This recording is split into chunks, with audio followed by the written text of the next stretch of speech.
Starlink আনুষ্ঠানিকভাবে বাংলাদেশে যাত্রা শুরু করেছে। মঙ্গলবার সকালে সামাজিক যোগাযোগ মাধ্যম ফেসবুকে দেওয়া এক পোস্টে এমন তথ্য জানিয়েছেন প্রধান উপদেষ্টার বিশেষ সহকারী ফয়েজ আহমদ তৈয়ব। তিনি বলেন, সোমবার বিকালে তারা ফোন কলে আমাকে বিষয়টা জানিয়েছেন এবং আজ সকালে তাদের এক্স হ্যান্ডেলে বিষয়টি নিশ্চিত করেছে। স্টারলিংক শুরুতে দুটি প্যাকেজ অফার করেছে, স্টারলিংক রেসিডেন্স এবং রেসিডেন্স লাইট। স্টারলিংক রেসিডেন্সের মাসিক খরচ ৬,০০০ টাকা এবং রেসিডেন্স লাইটের মাসিক খরচ ৪,২০০ টাকা। এছাড়া সেটআপ যন্ত্রপাতির জন্য এককালীন ৪৭,০০০ টাকা খরচ হবে বলে তিনি উল্লেখ করেন। ফয়েজ আহমদ তৈয়ব জানান, এখানে কোনো স্পিড বা ডেটা লিমিট থাকবে না। গ্রাহকরা ৩০০ MBPS পর্যন্ত গতিতে আনলিমিটেড ডেটা ব্যবহার করতে পারবেন।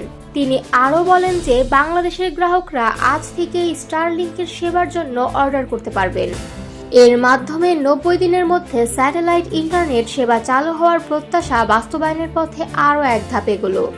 তিনি বলেন, এটির খরচ অনেক মনে হলেও এর মাধ্যমে প্রিমিয়াম গ্রাহকদের জন্য উচ্চমান এবং উচ্চগতির ইন্টারনেট সেবা প্রাপ্তির একটি টেকসই সমাধান। এছাড়া যেসব এলাকায় এখনও ফাইবার কিংবা দ্রুতগতির ইন্টারনেট সেবা পৌঁছেনি, সেখানে কোম্পানিগুলো ব্যবসা সম্প্রসারণের সুযোগ পাবেন।